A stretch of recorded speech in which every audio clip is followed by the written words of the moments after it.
everyone, I'm the Kaiju no Kami with... Hi, I'm Krillika Kane. And we are talking about the final episode to Zenkaiger. My world is our world. I'll give them points for originality. Wow. That's like the... How many points? That's like the best way I can put this finale. How many points? More than it deserves, probably. I want a number, a numerical value. Well, I don't have one for you. So this episode basically... was about nothing. Once again, I live by my statement that Zenkaiger is the Seinfeld of Sentai. Definitely, because nothing happened this entire episode. It was just... there. This episode, they could have had the battle with Wall Boss leave off in the last episode, then start in this one, and just skip the entire stupid confrontation that had no purpose to it at all with the god, and then do the ending. We didn't need that ending to be like 15 minutes long. Well, essentially, this episode was just an entire ending. The whole thing that they made out of the last episode... Well, it was basically just the epilogue. Well, exactly. Because how they made it out in the end of the previous episode was that you were going to get an evil Kaito. No. You were just going to get two forms of Kaito. Good Kaito and bad Kaito. You're good Kaito. I'm bad Kaito. You're goody goody two shoe Kaito. Goody goody two shoe Kaito. Goody goody two shoe Kaito. I'm evil Kaito. I'm evil Kaito. But it wasn't really evil. No. He just... basically... it was like Super. Remember the final arc of Super... where they had the Worlds contest? You mean of Dragon Ball Super? Dragon Ball Super, yes. Yeah, the other disappointment that was Dragon Ball Super? They had the final where battle. we had 40 episodes of this tournament to destroy the multiverse, and then it was all just, oh yeah, I was just waiting to see if you're going to actually wish the multiverse back or not. Like, oh. So basically, this was the arc in Super. That... and it was the Highlander, if you think of it, where Kikai world versus Earth, or main world, so to speak. Basically, God was like, well, I wanted to see which one won, and then that world would survive, and all the other ones would be locked away. Well, okay, I did like the explanation that the reason the Toji Tendo's gear did not work on trapping their world is because they had their own gear system. Yes. So I did like that aspect. And it does make sense then on the scale that why the god dude was taking over Gege, but couldn't he have just taken over Wall Boss instead of Gege? Well, why did he specifically have to take over Gege? Why wouldn't you just take over the Emperor? Because probably with the way the god was acting, that wouldn't have been fun.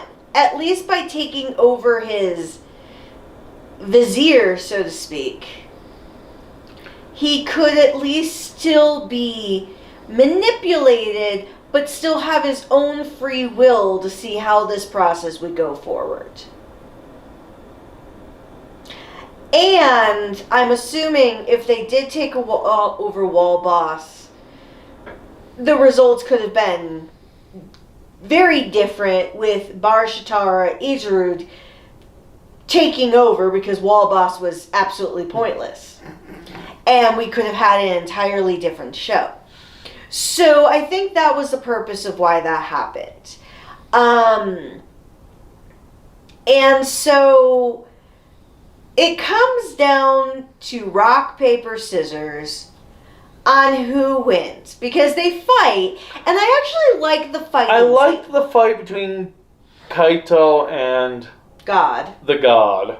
God, gay dude, whatever. We never actually found out really who he was, but whatever. He's just God. Yeah, okay. But yeah, the fight scene was cool, especially the music during the battle scene. But then they just stub, okay, we'll do it with paper, rock, scissors. Well, because they were so equal in force. Oh my god. Now, I did like how the fact that this entire battle was taking place in Kaito's mind.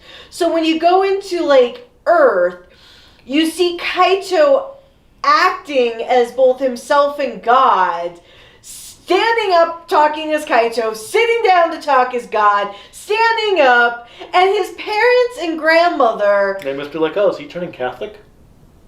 Well, they mentioned, they're like, is he possessed? Because it was hilarious, and I can only imagine as they're going through the fight, how that must have looked. But, okay, so we put it down to paper, rock, scissors. Kaito wins, of course, but then the god dude's like, oh yeah, I must have just subconsciously lost on purpose. Like, what? Yeah, and I actually asked while watching the episode, I was like, wait, is that really it? Like, oh my god. And then, oh my god. They go through the rest of the episode where all the characters come back. We finally get to see the human forms of Kuttner and Ricky. Which, they got their human forms off screen again. Honey, I have come to the conclusion that now that the series is over, that was the point. But what? It's just like with Kaito's mom. I wanted to see them actually physically show you the dad finding the mom. I wanted to see, back earlier on, them world hopping to find the mom. For Kuttner and Ricky, I wanted to actually see them fix their problem. Though this whole show is built on tell, don't show. This whole show is Seinfeld. But even Seinfeld had show, don't tell all the time. Well, that's very true. But they didn't tell you about them being lost in the mall parking garage for hours. They showed you them being lost in the garage. Oh my god, so you actually do know an episode from Seinfeld. That's the only episode I've ever really sat there and watched because it's the only episode I actually thought was legitimately funny. Really? Yes. He has a Bizarro statue in a few of the episodes. That's the only episode I actually sat down to watch when somebody, maybe my parents, maybe it was Greg, were watching it because that was legitimately funny to me. Getting lost, your car lost in a parking garage. So they showed that. They didn't just go home like, we're at the mall. Hey, where did we park? And then it goes to, well, it turned out we were searching for 4 hours of trying to find where our car was. And then we found it. Cool. Okay, yes. Surprisingly, you actually reference a very funny episode of Seinfeld. But yes, I do agree. I'm just still amazed that you actually watched an episode of Seinfeld because you always acted like you didn't know what the hell I was talking about. Oh, I sort of know what you're talking about. I don't know who the characters are. I just know that there were... Well, you do know that one of the characters is named Seinfeld, right? The comedian who's not that funny, right? He actually is kind of funny depending on the day. Yeah, he's the comedian guy that starts off every episode on the microphone. Yes. Okay. But anyways, before we get into actual Seinfeld, this story, I liked how they had like this interplanetary relationship. We didn't finish though with Kuttner and Ricky. So, of course, because naturally they want to do movies later on, we need to find a way to make them go back to being able to be SD versions again. So now we have gears for them. It's like, okay, why didn't you just have them get cured earlier in the series like the halfway point, they cure them, and then they create gears to put them back there for the remainder of the series. Because you knew that this wasn't going to be resolved until the very end. But why? Why did it have to be saved to the very end? Because it's Sentai! This could have been a mid-season plot point that was completed. Other series have done completion of plot points at the halfway point to start new plot points. Okay, once again, if this series is like Seinfeld, I know. Do you expect them to actually have a plot point? Okay, but to anyway, resolve? So everyone gets back together, and then Stacy's all like, "Yeah, in Kikai world, people are being educated. Vroom is referencing or recommending books, and Majine is helping delinquent children." Delinquent children? They're children that are not fitting in. Okay, well, whatever. It's a combination of both. Delinquent ones who aren't fitting in, and all that. They just referenced the ones not fitting in. Where the hell did you get delinquent? I thought he said no. That all the... No, just the ones that not fitting in. Well, delinquent kids don't fit in too. Oh. That's why they're considered delinquents, because they don't always fit in. So society views them as delinquents because they don't fit in. Okay, moving on. So, and then Stacy, they're all like, "Oh, Stacy, we want you to be our new ruler." And he's like, "Nope." Well, I don't blame him. Well, no, it's not. I'm more thinking of, guys, you just got free and now you want a new ruler? Like, enjoy your freedom. Enjoy not being ruled. Well, and then, so, we get closer to the end of the episode, and his parents and Yakchan have a talk with Kaito, and they're like, "We're kicking you out." Basically. And I'm like, okay, one, that is not like Japanese culture. We don't just kick out our children in Japan, apparently. And two, the reasoning behind it was actually so heartfelt. I was like, aw, he didn't want to leave his grandma alone, which made so much sense. Whatever. Yeah, so then Kaito and his buddies and Satchan, who can now open gears... Zetchan. Who can now open gears up to any world they want, go world hopping. Which is going to explain why they're going to be appearing in Don Brothers. Well, since there would be a versus movie anyways, it would make sense. Well, yeah, they announced Zenkaiger versus Kira Major versus Senpaiger. Senpaiger? Senpai. I'm assuming it's supposed to mean Super Sentai Ranger. So, like, past series. Who knows? Knowing Toei, it'll be another disappointment no matter what it means. You'll speculate it means characters from past series, and then you'll get into like, oh, that's what it is. Okay, cool. Not really, but yeah, okay, sure. Nobody can hear you. Okay, cool. So, now that we've come to a close with Zenkaiger, I want your final thoughts. I was going to say, please don't let be your sole answer. Oh, crap. Hold on a minute. Let me think here. And he just left the camera. Yeah, well.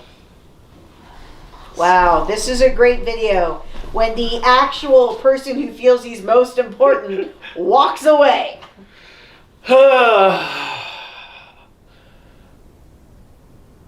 It's hard to score because... I'm not asking you to score. Well, no, I'm saying it's just hard to figure out because the series wasn't downright dreadful half the time, but when it was bad, it was really, really bad.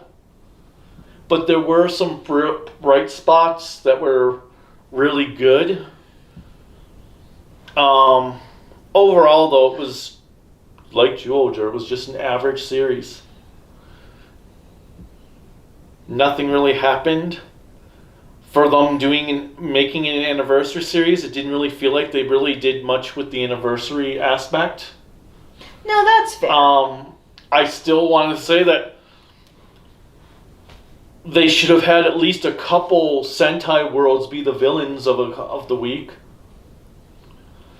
Now, thinking back on this last year, some of the highlights that I want to bring down memory lane that were here is one, your battle with others on Twitter about Zenkaiger.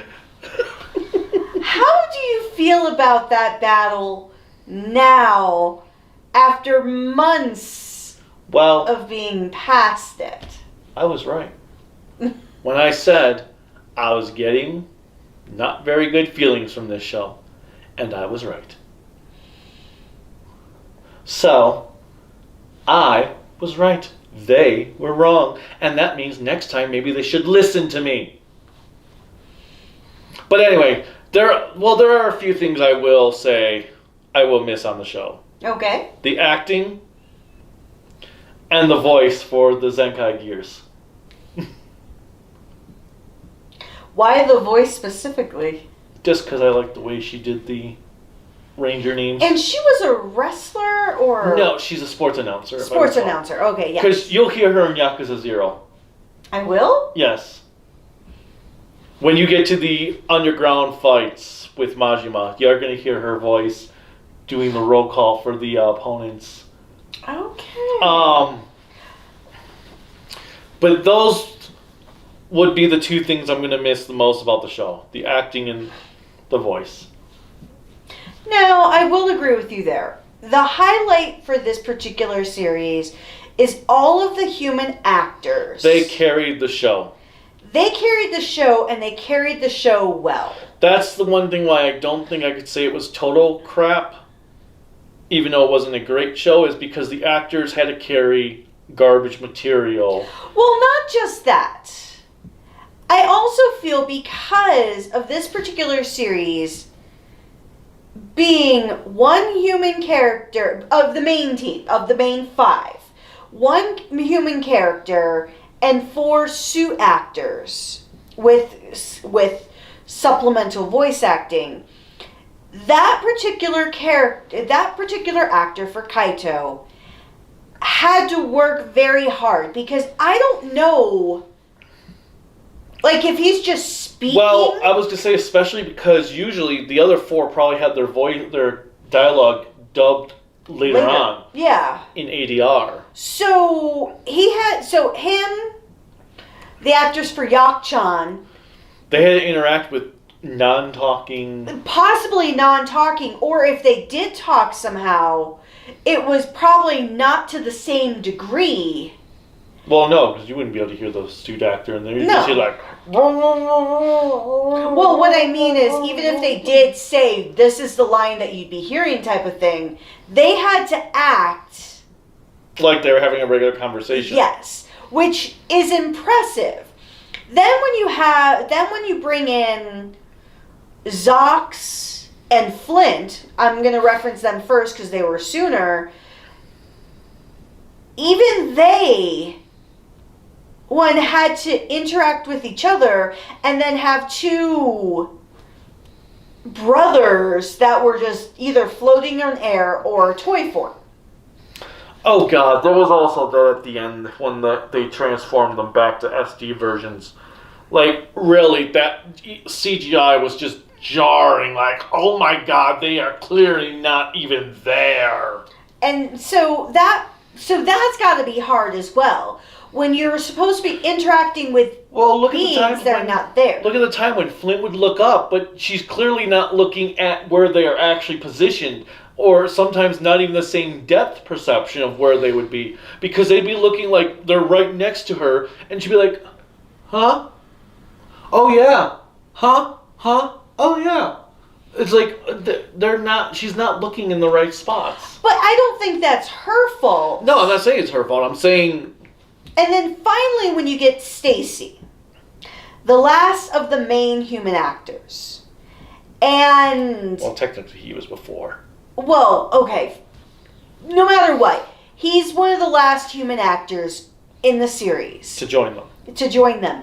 And he even had to do double duty. Well, and they completely screwed him over because they clearly had no idea what to do with him because every time something was going to happen with him, it was over and like that.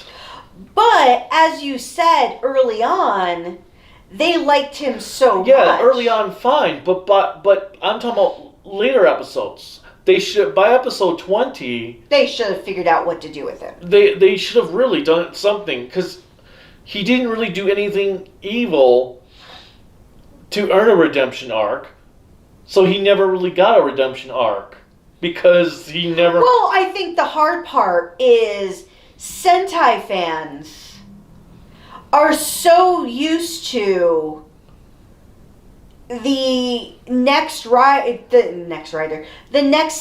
character you see on screen, even if they're working with the villains, we're so programmed now to know they're going to become a good guy. Well, there's that, but Abare Killer is a perfect example because it felt like they were trying to do what Abare Killer did. They did with Abare Killer by never having him officially join the team, but it's not like he actually ever did anything evil either. Well, no. But I feel that they're trying to pull that more current Sentai. Like, so episode-wise, my favorites were Vacation World, The Clip Show, surprisingly, and, the episode 47, when they fought Ijurut. So, acting was incredible. I will lay that down. I also, from day one, always thought of this series, even as I joked earlier, that really is the Seinfeld of Sentai. And I know that's not necessarily a qualifier to forgive issues or to absolve them of the problematic writing. But I tried to look at it like that, to give it grace, to have fun with it. That, I guess that's the other thing. I did like when they occasionally would make fun of Sentai tropes. Mm-hmm. But as one person and I were talking about in the comments section last week, Junko would be great writing a parody Looney Tunes-esque Toku show where it's just a slapstick comedy series that has no plots or anything. It's just an original show where each episode has nothing to do with each other in a Looney Tunes sense where there's really no continuity and it's just slapstick mocking on the tropes. So, but as a franchise-based series where you have specific expectations because you're 45 years in, she doesn't work.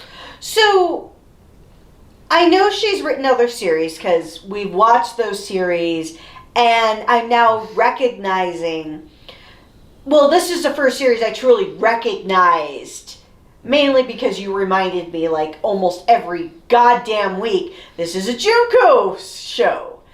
So, It wasn't every goddamn week. Practically. It wasn't. Oh, yes. Even if you didn't say it, I could hear you mentally saying it. But anyways, for Junko, she definitely tries. And I give her a lot of credit. I see exactly where you're coming from with the Looney Tune-esque, trying something like that. I think the next series, if she were to helm another Sentai series, I think it should be in partnership, not just sole leadership. Because Well, yeah, she worked fine when she's with, like, Arakawa doing stuff. Well, that's what I mean. But on her own, nope. Well... Nope. And I think the challenge is, we, at least for the latter few weeks, the last, 23 weeks, we've had a very superior Kamen Rider series that has taken a very silly gimmick as a stamp but written a more serious story around it. Exactly. Where there's actually consequences for people's actions.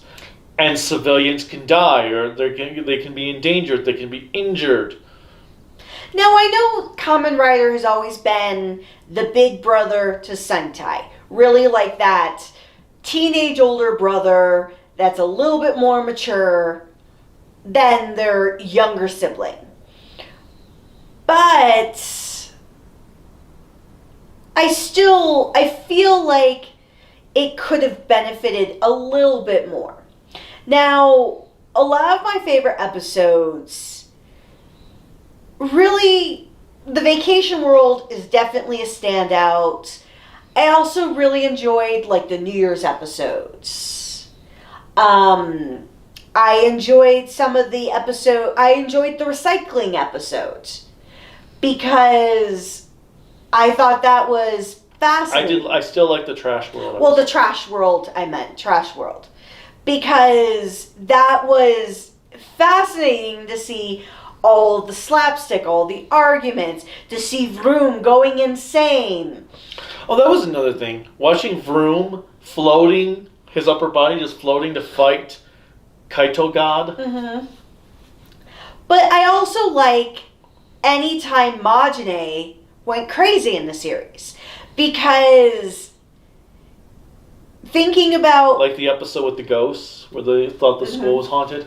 When they thought the school was haunted, or when they're all over the world and you see Majine in, like, the Egypt-esque area. And she has, like, her own, not voodoo, but witchcraft there. Anytime that Majine has gone crazy or psychopathic, it was always very entertaining.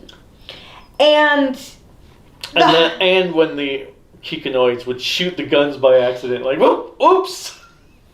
Hey, I did that too. That was always great in the beginning of the series when they're getting used to this gimmick. So I've enjoyed the series from start to finish. There were duds, but I can honestly say I don't think I've ever watched any show that didn't have a bad episode. Be it animated, live action, American, Japanese, or any culture, there's always going to be that one or two flop. And so overall, I can't give it a score because unlike kaiju, I know you give scores at the end of your, like, series reviews and things like that. It's hard to say a score. Is it a show I'll re-watch from start to finish? No. But I'll have to. Well, that's your job. But is it a show that, let's say Toku Shoutsu got access to air the show on their channel. Would I turn the channel if there was an episode that I liked? Or would I continue watching? I would do the same thing I would do for Seinfeld. If it was an episode I liked, I would continue watching the episode and then move on. And then just watch those episodes I really enjoyed. Because there's no barrier of entry. You just catch that episode and move on. That's how I look at series like that. And Seinfeld obviously is not the only show that's ever been a show about nothing, but that's how they touted themselves. So overall, it was an enjoyable show. Not the end of the world if I don't see it again. But for anybody who has not watched it and just watched our marriage counseling videos, I would say give it a watch. If you have time to spare, It's not the worst thing that you can do with your life. That would be Trigger. But it is better than Trigger. But I do want to say one particular thing.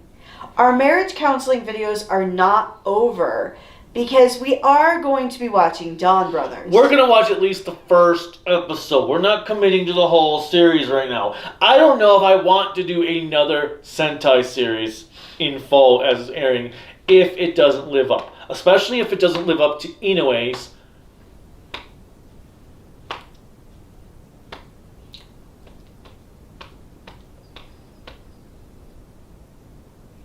Speaking of Dawn Brothers, Handoff. What did you think of it? I actually thought it was adorable. So the Handoff is basically Kaito or Zenkaiger jumping onto the back of Don Momotaro or Momotaro? Don Momotaro. And jumping onto the back, wrapping his arms around his neck. I thought that was adorable because because that's not really a Japanese thing to do. The Japanese are typically not known for being so affectionate in public. So usually I'm so used to either them slapping each other's hands or shaking each other's hands. So this was very energetic. Because it almost was like two siblings. So you have him jump on the back of him. Don Momotaro leans down. Kaito falls off his shoulder. And then Don Momotaro helps him up. So I actually really liked it because it's something I would do as a person. So it actually seemed relevant and connected with me. How about you? I thought it was fine. It was weird to have this, book-like background for it. Well, I actually liked the background. I thought the fairy tale background? The green screen work for it was really nice. The green screen was fine for it. We'll see what happens in the actual show, but I think the green screen worked for just that little bit. It was fun. It was fine. I have no complaints on that one. Wow. Those complaints will start next week. I know. And next week is going to be our anniversary. Yep. 21 years. Our our relationship can legally drink. I know. If it wants to. Well, I was going to say, you never drank. He was 18 when we first got together. So young, so innocent. I know. So I should have tried other flavors. Bright-eyed and bushy-tailed, and so hopeful for the world.